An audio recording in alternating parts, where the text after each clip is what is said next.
आइए शुरू करते हैं गृह विज्ञान। गृह विज्ञान पाठ संख्या 2।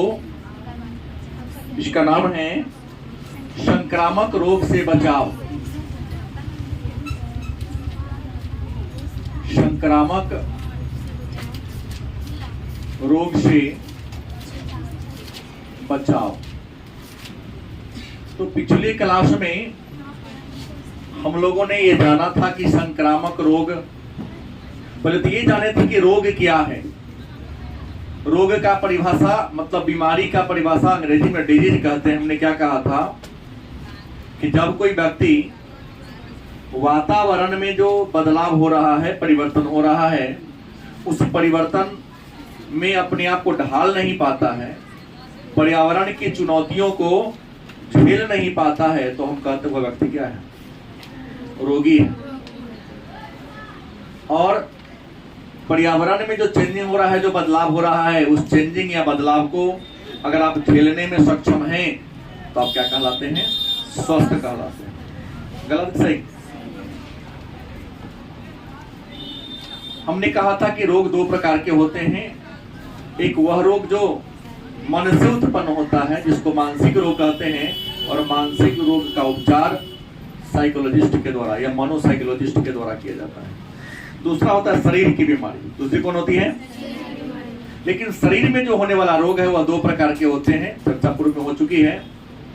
पहला संक्रामक रोग, दूसरा असंक्रामक रोग। हमने कहा था कि संक्रामक रोग वह है जो एक व्यक्ति से दूसरे व्यक्ति के शरीर में फैलता है। याद होगा? जैसे सबसे अच्छा उदाहरण हमने दिया था हाल में ही 2019 में था कोरोना वायरस, कि जिस व्यक्ति को वह रोग पहले लगा था उसके संपर्क में आप लगातार रहते हैं, एक आध दिन रहने पर बच भी सकते हैं, लेकिन लगातार रहते हैं तो आप उस रोग का शिकार हो जाते हैं। दूसरा हमने कहा था खुजली, दाद, खाज, कुछ ऐसी बीमारियां हैं जो एक व्यक्ति के बॉडी से दूसरे व्यक्ति में फैलता है। लेकिन कुछ ऐसे भी रोग हैं जो एक व्यक्ति के शरीर से दूसरे व्यक्ति के शरीर में क्या होता है? नहीं फैलता है। जिस व्यक्ति के बॉडी में होता है उसी में रहता है, दूसरे व्यक्ति में क्या होता हुआ, उसे क्या कहते हैं? असंक्रामक। हमने कहा कि रोग से लड़ने के लिए हमारे बॉडी में एक पावर होता है, एक शक्ति होती है। उस पावर या शक्ति को हम रोग प्रतिरोध क्षमता कहते हैं। बता चुका हूं पूर्व की क्लास में। रोग से, बीमारी से लड़ने के लिए हमारे, तुम्हारे, हम पूरे जीवों के बॉडी में, पूरे प्राणी के बॉडी में एक प्रकार का क्या होता है? पावर होता है, एक शक्ति होती है। उस शक्ति को क्या कहते हैं? रोग प्रतिरोध क्षमता या रोग निरोध क्षमता, रोग से लड़ने की क्षमता। क्या आपको पता है कि बीमारी से लड़ने की जो क्षमता है वो दो प्रकार का होता है? बता दिया हूं। एक प्राकृतिक रोग निरोध क्षमता और दूसरा उपार्जित या कृत्रिम। अब कहोगे प्राकृतिक रोग निरोध क्षमता क्या है? तो प्राकृतिक रोग निरोध क्षमता उसे कहते हैं जो एक बच्चा के बॉडी में जन्म से आ जाता है। बच्चा जन्म लिया, खानदानी है, कोई छोटी मोटी बीमारी होगी तो उसके बॉडी को प्रभावित प्रकृति ने उसके बॉडी में डाल दिया है। उसने अपने माता पिता से क्या किया? अडॉप्ट कर लिया है। लेकिन जन्म के बाद विभिन्न प्रकार की बीमारी से लड़ने के लिए, बचपन में हम लोग टीका दे आया होगा, याद है? ना दे आया? सब जन्म के बाद दिया जाने वाला पहला टीका बीसीजी बताया था। वह टीबी से बचाव के लिए दिया जाता है। बीसीजी, डीबीटी, अभी तो बहुत सारे टीका आ गए हैं। सभी टीका का मिला जुला भी एक टीका बन गया है। अब अगर बचपन में किसी कारण छूट गया, अब दे लो उसको, मिक्सचर है। गलत सही? तो जन्म के पश्चात, जन्म के बाद जो टीका के माध्यम से हमारे बॉडी में विभिन्न प्रकार के बीमारियों से लड़ने की जो समर्थ डाला जाता है, उसी को हम कहते हैं अर्जित, उपार्जित या कृत्रिम रोग प्रतिरोध क्षमता। टीका के माध्यम से हमने बताया था कि उसमें दवा नहीं डाला जाता है, वह कीड़ा ही आपके बॉडी में डाला जाता है, मृत कीड़ा होता है। तो पोलियो का टीका लगा लो तो पोलियो का मरा हुआ कीड़ा आपके बॉडी में डाला जाता है। सांप से लड़ने वाला कीड़ा तो कुछ नहीं, सांप का जहर ही तुम्हारे बॉडी में इनएक्टिव जहर डाला जाता है, लेकिन जैसे ही सांप काटेगा तो काटते ही वह कीड़ा क्या हो जाए, एक्टिव हो जाएगा, तो जहर जो होगा तुम्हारे बॉडी में प्रभावित कर देगा और बाहर वाले जहर को क्या करे, काट के भगा देगा। क्योंकि ऐसा मानना है लोहा ही लोहा को काटता है। जहर तुम्हारे बॉडी में आ रहा है, जैसे कहता है ना कि सांप यदि तुम्हें एक बार काट ले, उस सांप को पकड़ तो तुम भी उसे काट लो, तुम्हें कुछ नहीं होगा, या दोबारा उस जगह पर कटवा लो। ऐसा मैंने सुना है। अब हमने रोग प्रतिरोध क्षमता के बारे में जान लिया। अब हम लोग सबसे पहले कुछ बीमारी के बारे में जानेंगे। तो सबसे पहला जो बीमारी है जिनके बारे में चर्चा करेंगे तो वह है तपेदिक। कौन बीमारी है? तपेदिक। इसका अन्य नाम है क्षय रोग, अन्य शब्द में कहते हैं टीबी। नहीं, टीवी नहीं, टेलीविजन नहीं देख करना है, टीवी। तो अगर आपसे 2 अंक में प्रश्न कर देता है कि तपेदिक या क्षय रोग या टीवी क्या है, तो आपको बता दे तपेदिक कहे, क्षय रोग कहे या टीवी कहे, तो चर्चा पहले भी हो चुकी, कौन रोग कौन जीवाणु या विषाणु से होता है। नहीं, तो पहला इसका लाइन होगा जीवाणु के कारण। किसके कारण? जीवाणु को अंग्रेजी में क्या कहते हैं? बैक्टीरिया। बैक्टीरिया से होने वाला यह रोग है। इसके बैक्टीरिया का नाम है ट्यूबिकल बैसिलस। बताया था बैक्टीरिया का नाम क्या है? ट्यूबिकल बैसिलस। ट्यूबिकल बैसिलस नामक जीवाणु से मानव के बॉडी में एक भयानक रोग हो जाता है, उसको हम टीबी के नाम से। जो टीबी है, तपेदिक के कई रूप हैं, कई गो प्रकार है,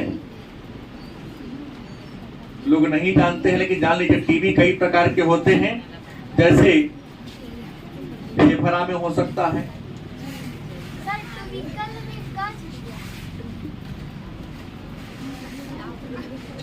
हो गया, उसको ध्यान नहीं दीजिए। फेफड़ा में हो सकता है, आंत में हो सकता है, अस्थि माने हड्डी में हो सकता है, हाला नहीं करेंगे, आपके ग्रंथि में हो सकता है, रीढ़ की हड्डी में हो सकता है। टीबी जो बीमारी है ना, इसके कई रूप हैं। छोटा मोटा डॉक्टर दिखाएगा, सीधे एक टीका आता है उसको खिला के ठीक करा देगा, लेकिन ऐसा नहीं है। भले पहचानना होगा कि जो बीमारी पकड़ ले कहाँ है। नहीं, फेफड़ा में, आंत में, अस्थि माने हड्डी में, ग्रंथि और रीढ़ की हड्डी में, ये पकड़ लेता थोड़ा बड़ा मुश्किल होता है निकलना यहाँ से, लंबा उपचार चलता है इसका, होता ठीक सब है। टीबी के उपचार का दवा हमारे भारत में क्या पूरे विश्व में उपलब्ध है? हाँ, लेकिन इसका उपचार थोड़ा सा लंबा समय तक चलता है। मन में एक प्रश्न होगा कि सर ये रोग होता कैसे है? तपेदिक रोग होता कैसे है? तो यह रोग होता है गाय या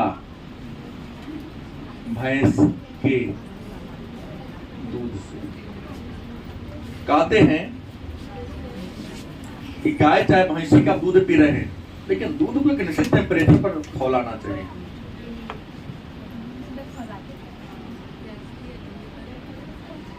कुछ लोग दूध को बढ़िया से ईमानदारी से खौलाते नहीं हैं, ये कर दिए तो दूध में ठीक है संतुलित आहार दूध को मान लिया, हालांकि एक विवाद उठ गया है कि दूध संतुलित आहार नहीं है। मैं पढ़ाऊंगा आगे टॉपिक में संतुलित आहार कहते किसे हैं। तो संतुलित आहार उसे कहेंगे जिसमें सभी प्रकार के पोषक तत्व उचित मात्रा में उपलब्ध हो। मतलब वह आहार जिसमें सभी प्रकार के पोषक तत्व क्या हो, उपलब्ध हो, उसे क्या कहेंगे, संतुलित आहार। लेकिन क्या दूध में विटामिन सी है? नहीं है। विटामिन सी हो तो फट ही जाएगा।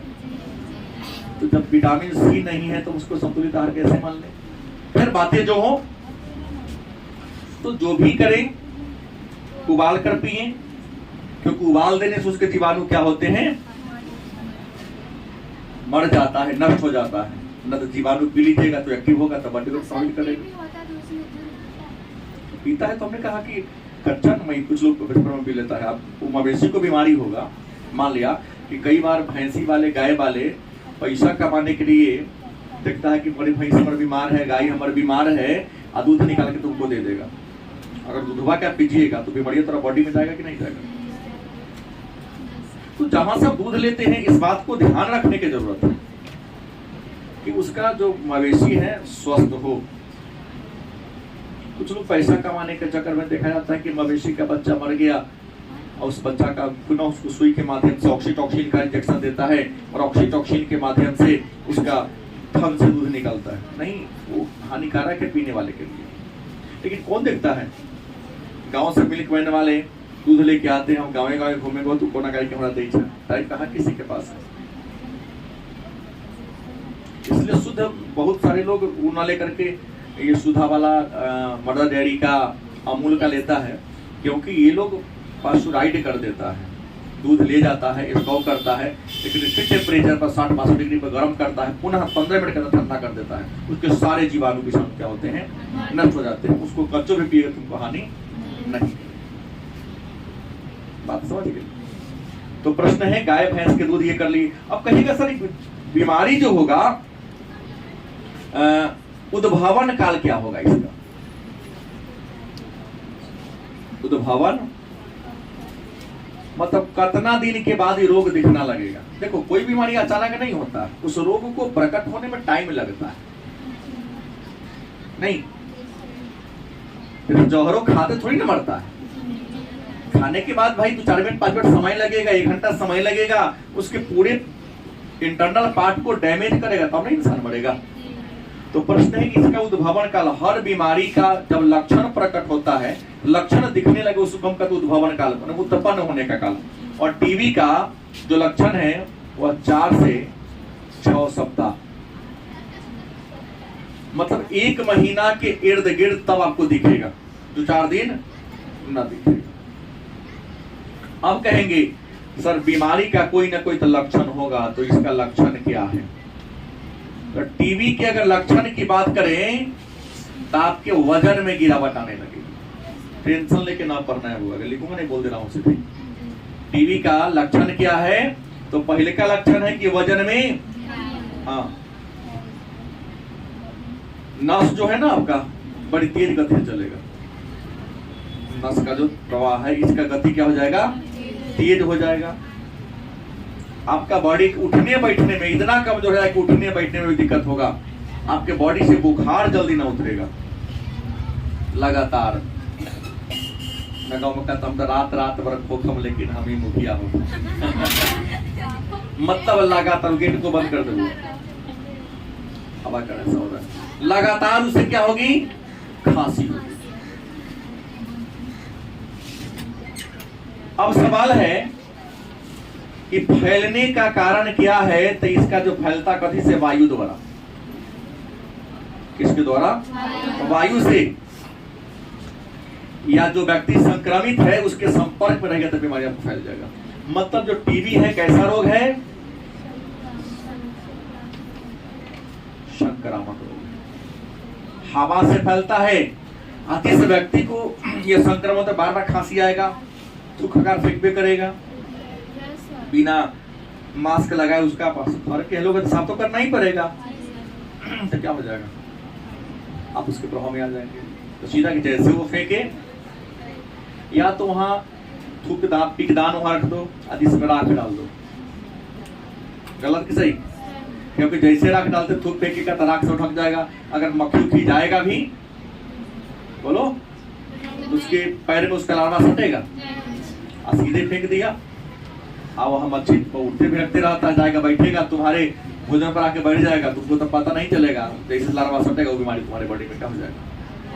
या फेंक दिया, हवा के संपर्क में हो गया, उससे सट के हवा गुजरेगा तुम्हारे नाक के माध्यम तुम्हारे बॉडी में क्या हो जाएगा, प्रवेश। मास्क कोरोना के समय ही लगाना जरूरी नहीं है, ये तो ऐसी बात है जैसे जापान में आप जाइएगा तो लोग कंटिन्यू घर से बाहर निकलते तो मास्क लगा के रहते हैं। चल रहा है, कोई छींक दिया, अब तुम्हें पता है उसके बॉडी में कौन सा डिजीज है, कौन सा रोग है, नहीं पता है। छींक के माध्यम से उसके बॉडी के अंदर का जो जीवाणु विषाणु है बाहर आएगा और तुम्हारे मुंह पर छींका,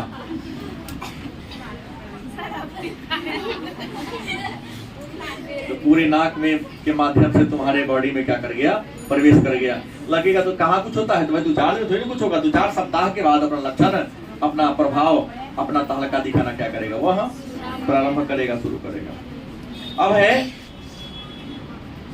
ये लक्षण तो हो गया, बीमारी तो हो गया, तो भाई उपचार है कि नहीं, इसका उपचार के लिए क्या करना पड़ेगा। तो उपचार का मतलब होता है इलाज। उपचार का मतलब क्या होता है, तो उपचार तो पहला बात ये इसका लंबा समय चलता है। मैं पहले ही बोल दिया कि टीबी का इलाज चाहोगे 7 दिन दवाई खा के हो गया तो चलेगा, 6 महीना साल भर तक दवाई चलेगा तब चलेगा।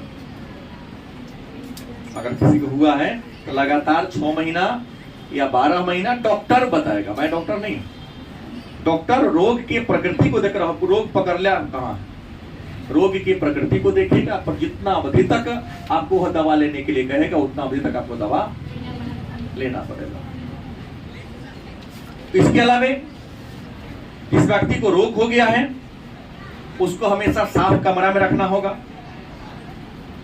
नाक गला से जो निकलता है उसको बार बार साफ करना होगा।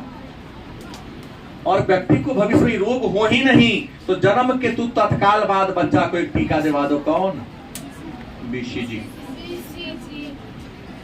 तो जिस बच्चा को बीसीजी का टीका लग जाएगा उस बच्चा को यह बीमारी गारंटी है कि क्या होगा, कभी नहीं होगा। दूसरा रोग डिप्थीरिया के बारे में जानते हैं। दूसरा रोग क्या है, डिप्थीरिया। डिप्थीरिया इसको हम गला घोंट भी कहते हैं, गला घोंटू या गला घोंट बीमारी भी कहते हैं। तो सबसे पहले बात है बैक्टीरिया, ये डिप्थीरिया है क्या, तो पहली बार डिप्थीरिया के बाद हम चर्चा कर चुका हूं, यह संक्रामक रोग है। कैसा रोग है, डिप्थीरिया कैसा बीमारी है, कैसा रोग है, तो डिप्थीरिया संक्रामक बीमारी है, संक्रामक रोग है।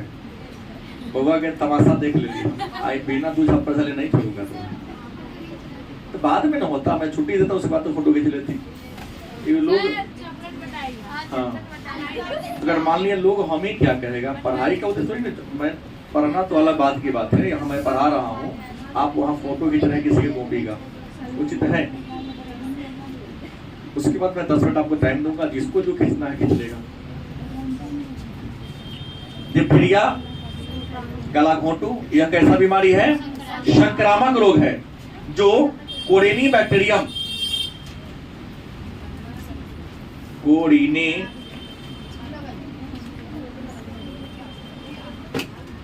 बैक्टीरियम नामक जीवाणु से क्या हो जाता है, आपको बता दें, उद्भावन काल की बात करें, उद्भावन काल कि कितना दिन में यह रोग क्या होता है, पैदा होता है, तो इसका उद्भावन काल तो से हाँ बहुत जल्दी इसका प्रभाव आपको दिखने लगेगा। बात समझ गए। लक्षण क्या होगा, हर रोग का एक क्या होता है लक्षण। तो इसका लक्षण है कि गला में दर्द होगा, हल्का हल्का गला में क्या होगा, कहोगे ठंडा पानी पीला से हो गई नहीं, लेकिन याद रखेंगे कि एक आध दिन हो तो चलेगा, हमने गला दर्द करने तो गर्म पानी नमक डाल कर गला करो, ठीक हो गया तो गुड, अगर ठीक है ना तुरंत डॉक्टर के संपर्क में जाने की जरूरत, तो वेरी गुड करा देगा वो। तो गले में क्या होगा, हल्का सा दर्द होगा, और दर्द धीरे धीरे क्या बदल जाएगा, सूजन में वह फूलने लगेगा, बुखार आ जाएगा, मतलब सलेटी रंग का, इसका रंग भी क्या होने लगेगा, बदलने लगेगा। सांस लेने में क्या होगी, तकलीफ होगी, और तलवा में, मैंने पैर के तलवा में, पेट में, भुजा में, मांसपेशी में अगर आप उपचार नहीं कराइएगा तो बड़ा बुरा बीमारी है कि पूरा मांसपेशी में लकवा मार दिया, मतलब पैरालाइज हो जाएगा बॉडी आपका। जब बॉडी पैरालाइज हो जाएगा तो ब्रेन तो एक्टिव रहेगा, अब बॉडी एक्टिव रहने नहीं करेगा तो जिंदा लाश के समान हो जाएगा। आप कहेंगे सर ये कारण क्या है, तो इसका कारण है फैलने का, इसका जीवाणु जो होता है दूषित हवा, भोजन और जल के माध्यम से आपके बॉडी में प्रवेश करता है। अब लोग इतने होशियार, महिलाओं को ज्यादा बीमारी होने के पीछे, लड़कियों को ज्यादा रोग होने के पीछे रीजन क्या है? नहीं, क्योंकि ठेला पर लगा हुआ, नहीं मैंने ये नहीं कहा कि अपने घर के बैठा, बोलो सबकी ऑल ओवर की बात बोल रहा हूँ। ठेला वाला ज्यादा अच्छा लगता है, अगर उसी को बढ़िया बंद कम होटल है जहाँ पर शीशा के अंदर सब्जी ढका हुआ है, उसका पकवान तो बेकार है, टेस्ट नहीं, खैनी रगड़ रहा है ना, मैला कुचैला पहले उस पर हाथ पोंछ लिया, कभी कभी पसीना भी ऐसे झाड़ दिया, उसी से आलू ऐसे ऐसे क्या क्या मिला दिया।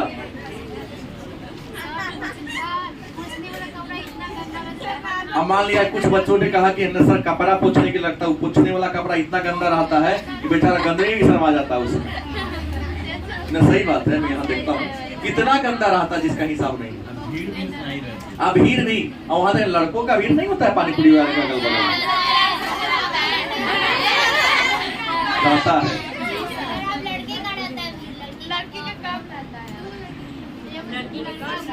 तुम लोग जाना छोड़ दो, उसका ही भीड़ घट जाएगा वहां से। अपना घरे बना के खाओ। अब बड़ी जोर से अंकल जी थोड़ा और खट्टा वाला ही कोई कहेगा तो मिर्चाई और डाल के दीजिए।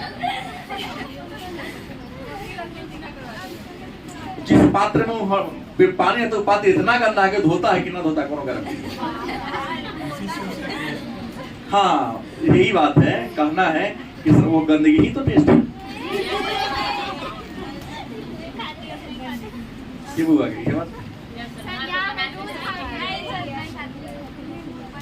दूषित भोजन, दूषित हवा और दूषित जल के सेवन से, इसलिए बोलता हूँ बार बार, तुम अपने लोग अपने घर से आती हो तो जिस हैंड पंप का पानी नियमित पीते उसी से बोतल लेके चलो।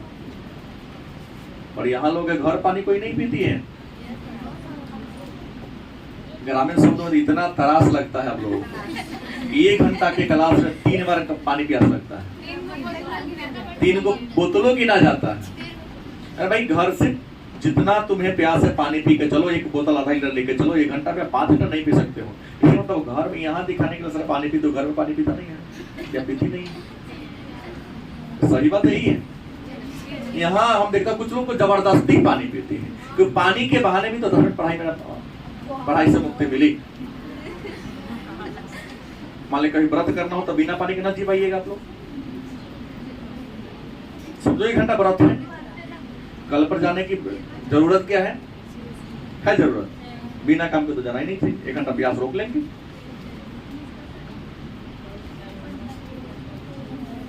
अब सवाल है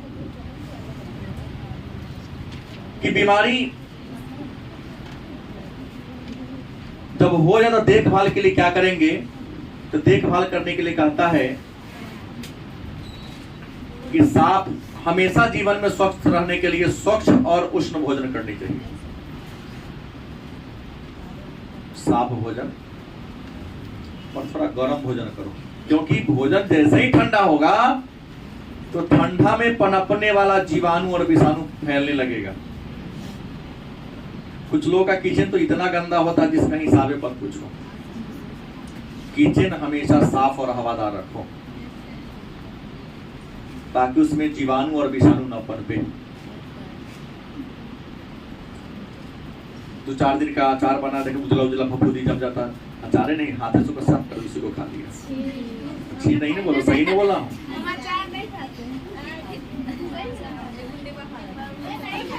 फ्री में मिलता है तब खाती है, खरीद के नहीं खाती। तो चलिए, तो ऐसे कर सकते हैं। एक और रोग है तीसरा, काली खांसी। क्या है? हाँ, काली खांसी को हम कुकुर खांसी, कुकुर माने कुत्ता होता है। काली खांसी का हो तब चाहे कुकुर खांसी का हो तब, दोनों में कोई अंतर नहीं है। माने कुकुर की तरह, कुत्ता की तरह लगातार नहीं। काली खांसी एक ऐसी बीमारी है जब पकड़ लेगा इतना बार खांसाते रहेगा जब तक उल्टी वगैरह ना हो जाए, पूरा चेहरा लाल ना हो जाए, आंख से आंसू गिरा देता है। और जिसको होगा पहचान है, बेटा लड़का हो या लड़की, जो भी छोटा बच्चा को होता है उसका नाभि बड़ा हो जाता है, खोखते खोखते ढोड़ी बाहर की ओर निकल जाता है। इसका क्या बुराई है, ये रात में शुरू होता है। इस समय आप सभी लोग खाना पीना खा के आराम करने सोने जा रहा है, खुजली और खांसी की खासियत क्या बीमारी तेज होता है विश्राम करते समय, है ना सवाल। तो कुकर खांसी अगर बात करें तो यह ऐसा रोग है जो किसी संक्रामक व्यक्ति के संपर्क में रहेंगे तो होंगे, अभी कहेंगे तो संक्रामक रोग हो जाएगा। पहली बात है, संक्रामक रोग का पहचान बता दिया कि वह रोग जो एक व्यक्ति से दूसरे व्यक्ति में क्या होता है, फैलता है, संक्रामक रोग कहलाएगा। इस रोग में इंसान खांसता ज्यादा है और खांसने में खांसते का तो उसके मुंह से क्या निकलता है, कफ निकलना शुरू हो जाता है। यह रोग सबसे ज्यादा की बात करें तो बच्चा में यह रोग ज्यादा होता है। बड़ा होने पर इस रोग का मात्रा क्या होता है, घट जाता है। छोटे बच्चों को यह रोग क्या होता है, ज्यादा होता है। और इस रोग से नाक, गला और फेफड़ा प्रभावित होता है। नाक, गला और फेफड़ा, ये 3 अंग आपका क्या होता है, ज्यादा प्रभावित होता है। इसका उद्भवन काल 6 से 8 दिन तक रहता है। 6 से 8 दिन तक रहता है। पहले धीरे धीरे होगा, फिर क्या होगा, तेज हो जाएगा। हालांकि इसका उपचार है और इसके हर रोग के कोई ना कोई जीवाणु विषाणु होते, तो यह भी जीवाणु से होने वाला रोग है, बैसिलस पर्टुसिस। बैसिलस पर्टुसिस ही कर देते हैं नामक जीवाणु से। क्या है ये, जीवाणु के कारण होने वाला क्या है, यह रोग है। इस रोग की पहचान है कि पहले क्या होगा, खांसी आएगी, खांसी के साथ छींक आना शुरू हो जाएगा। लेकिन खांसी छींक पर आप लापरवाही कर दे, सही ठंडी मौसम बदलाव हो गया है तो गति क्या कर लेगा, तेज पकड़ लेगा। और जब गति तेज पकड़ लेगा तो संभालना क्या हो जाता है, थोड़ा सा मुश्किल हो जाता है। देखभाल करना है रोगी को तो कैसे करेंगे, जिस कमरे में वह रोगी रहता है उसका माहौल हमेशा थोड़ा गर्म होना चाहिए। कमरा में खुली हवा का प्रवेश होना चाहिए, कमरा साफ सुथरा होनी चाहिए। और उस बच्चे को, जिस व्यक्ति को यह रोग है, एकदम हल्का भोजन मिलना चाहिए और ऐसा भोजन जो बड़ी आसानी से क्या हो जाए, पच जाए। और रोगी को ठंडा से बचाना चाहिए। कितनों गर्मी तो एसी में जाके न रख दीजिएगा तो रोग फटने की वजह क्या हो जाएगा, बढ़ जाएगा। मतलब स्वच्छता पर ध्यान देकर ठीक कर सकते हैं। ऐसे रोग से लड़ने का टीका है DPT, काली खांसी से। हालांकि DPT 3 प्रकार के बीमारी से लड़ने के लिए है, लेकिन यह काली खांसी में भी क्या होता है, काम करता है। एक और हमारे समाज में गर्मी में चलता है, नाम है रोग का चेचक। गांव में इसी को कहते गोसाई। चेचक 2 प्रकार के होते हैं, जिसको हम छोटी माता और बड़ी माता, मतलब इसमें शरीर पर चारों ओर फफोला बन जाता है। क्या होता है, फफोला बन जाता है, दाना छोटा हो, स्मॉल पॉक्स, दाना क्या हो, बड़ा हो, तो उसे क्या कहते हैं, चिकन पॉक्स कहते हैं। क्या कहते हैं, चिकन पॉक्स कहते हैं। हालांकि चेचक का टीका निकल चुका है और चेचक के टीका की खोज एडवर्ड जेनर ने किया था। एडवर्ड जेनर नामक विद्वान ने चेचक के टीका का खोज किया था। 10 से 12 दिन इसका उद्भावन काल होता है। इस रोग के चेचक के लक्षण की बात करें, चेचक में बॉडी का टेम्परेचर 100 डिग्री से ज्यादा बढ़ जाता है। मतलब बुखार 102 डिग्री, 103 डिग्री, 104 डिग्री तक बुखार बढ़ जाता है और रोगी के बॉडी में हमेशा दर्द रहेगा, पूरा पीठ में, उठने बैठने में भी चेचक जिसको परेशानी करता है, सोने नहीं देता है, हमेशा सिर में दर्द रहता है। गलत सही? और जो पहले तो प्रारंभ में छोटा छोटा दाना होगा, लगेगा फुंसी है, और 24 घंटा के अंदर फुंसी ऊपर उससे पीला पीला हो जाएगा, रहता ना, उसमें पीप जम जाता है। उसको हम मैक्सुलस पेपुलस के नाम से जानते हैं। उसमें मवाद आ जाता है। इसके वायरस से होने वाला रोग है, किसे है, विषाणु जनित रोग है ये। चेचक जो है किससे होने वाला रोग है, विषाणु से होने वाला चेचक रोग है। अब इसके विषाणु का नाम क्या है, तो वीरियोला वायरस। वीरियोला, वीरियोला वायरस माने विषाणु से क्या होता है, रोग होता है। रोग को ठीक कैसे करेंगे, सीधा बात है, रोगी का कमरा साफ हो, हवादार कमरा होनी चाहिए और उसके शरीर का नियमित बढ़िया से क्या हो, साफ सफाई हो। ग्रामीण क्षेत्र में 5 से 7 दिन की अवधि होती है। हालांकि लोग कहते हैं दवा मत खिलाओ, दवा खिलाने के बाद क्या करता है, नहीं किया जाता है, लेकिन उसके बीच बेड पर हमेशा क्या पता होता है, नीम के पत्ता को बिछा दिया जाता है। नीम के पत्ता से ही उसको हवा दिया जाता है। नीम के पत्ता रखने के पीछे तर्क ये है, इससे शीतलता बढ़ेगी। और नीम के पत्ता में तो एंटीबायोटिक वाला गुण है, आपको पता ही है कि जैसे उसके बेड पर नीम के पत्ता बिछा दिए तो रोगी सोएगा, तो पहले तो पत्ता ठंडा होता है, ठंडा पत्ता पर सोएगा, उसके गर्मी से क्या मिलेगी, राहत मिलेगी। और मान ले कि उसका जो फुंसी में पीप बन गया वो बहेगा, तब पत्ता अपने ऊपर रोप लेगा और पत्ता में जीवाणु को नष्ट करने की क्षमता है, तो जीवाणु को क्या कर देगा, मार देगा। बात समझ गए? तो ऐसे करके इसको देखभाल किया जा सकता है। एक और रोग आपने सुना होगा, टेटनस। टेटनस, इसको हम धनुष टंकार भी कहते हैं, धनुष टंकार रोग के नाम से भी जानते हैं। ये टेटनस है क्या, तो कहते हैं कि कोई जंग लगा धातु है, धातु मैंने क्या, लोहा हो, जो भी हो, जिसमें जंग लग गया हो और अचानक उसके और आपके बॉडी पर क्या हो जाए, गिर जाए, तो गिर जाएगा तो क्या होगा, कट जाएगा। या जंग लगा हो धातु से आपका शरीर के कोई अंग क्या हो जाता है, कट जाता है। तो कट जाने से टेटनस के जो जीवाणु होते हैं वो आपके बॉडी में क्या होता है, चिपक जाता है। तत्काल में आप उसके लिए आता है कि इंजेक्शन आता है। हर इंसान को वर्ष में 2 बार वह सुई लगवा लेनी चाहिए। टेटनस का टीका तो आ ही गया है, लेकिन एक एटीएस का सुई आता, कोई आता है 10-12 रुपये उसका कीमत है, वो लगवा लो। उस सुई का जो प्रभाव होता है, एक बार सुई अगर लगवा लेते हैं तो अगला 6 महीना तक कितना भी जंग लगा होगा आपको कट जाएगा, तो उससे आपको बचाएगा।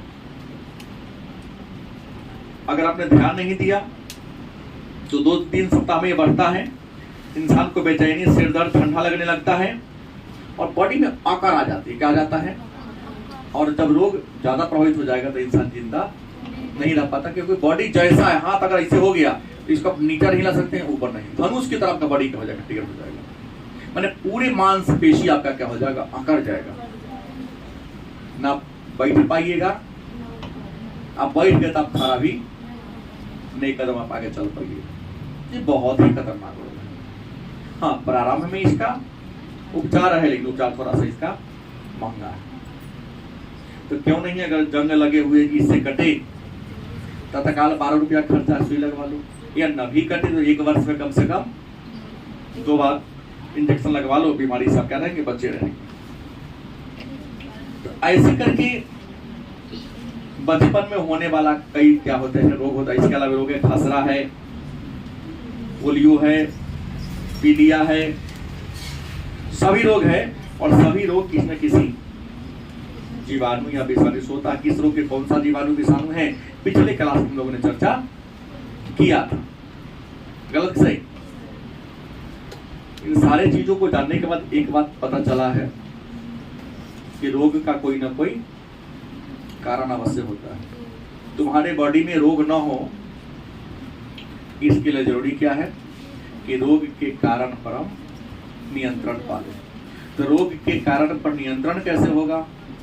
तो हमेशा साफ और स्वच्छ रहने का प्रयास करें। गलत सही, जो इंसान हमेशा साफ और स्वच्छ रहेगा, चेहरा साफ रखना बहुत बड़ी बात नहीं है। चेहरा तो जानवर ही पानी में नहा के साफ कर लेता है। अपने आस पड़ोस के माहौल को साफ रखना बेहद जरूरी है, क्योंकि आस पड़ोस का माहौल यदि साफ रहेगा तो आप बीमारी से क्या रहोगे, दूर रहोगे।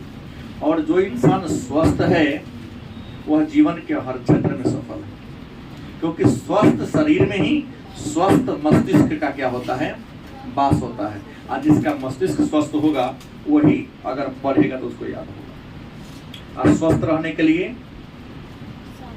संतुलित साफ स्वच्छता के अलावे संतुलित आहार लेना भी बेहद जरूरी है। और आजकल कहोगे सर संतुलित आहार, तो बढ़ती उम्र के साथ आपके भोजन में कैलोरीज ज्यादा चाहिए। क्या? जैसे आप लोगों को कम से कम प्रतिदिन 3000 कैलोरी ऊर्जा लेने की जरूरत है। लेकिन हमें लगता है कि हमारे सामने जितनी भी लड़कियां बैठी हैं, कोई भी लड़की 1000 कैलोरी भी ऊर्जा नहीं लेती होगी। गलत बोला हूं? छोटा कमरा है, 5 गो बॉल जल रहा है, आप लोग ज्यादा कैलोरी लेते हैं, तो आपके चेहरा का लाइट से ही पूरा क्लास चमकते रहता है। इसमें 90% कुपोषित ही है। तो उदाहरण है, कई को हिट मारता तो घरे पहुंचवाना पड़ता है। आज नहीं, वो तो उदाहरण तुम देख ली, उसके अलावा कई और हैं।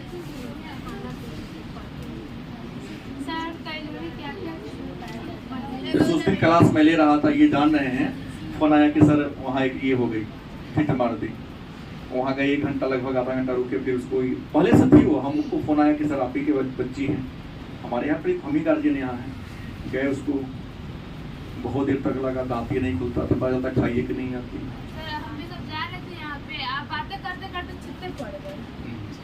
क्या है, तीसरा कुपोषण है।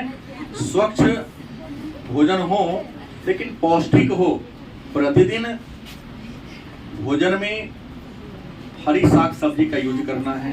दाल तो निश्चित तौर पे खाना है। मसूरी का दाल ज्यादा बेटर है, कोई टेस्ट में अलग लगता है, लेकिन मसूर के दाल में प्रचुर मात्रा में प्रोटीन मिलता है। सायंकाल में कम से कम 200 ग्राम दूध जरूर सेवन करना है। पिताजी की पॉकेट अगर सक्षम है तो रोटी जो खाते हैं, सादा रोटी मत खाओ, उसमें घी लगा के खाओ। बाजारू सामान से क्या रहे, दूर रहें। स्वस्थ रहने के लिए अपने भोजन का 40% कम से कम फ्रूट्स का होना चाहिए। और हमको लगता है कि हम लोग ऐसे महापुरुष हैं कि फल फूल का मतलब तेरे पवनी है, त्योहार के दिन फल फूल करते हैं। पापा आज जो फलना व्रत है, मंगल व्रत है, गुरु व्रत है, थोड़ा सेब सोमवारी व्रत है, आम ला देना, सेब ला देना, नहीं, वह डेली खाने का चीज है। क्योंकि डेली इन चीजों का सेवन करेंगे तो क्या होगा, आप स्वस्थ रहेंगे।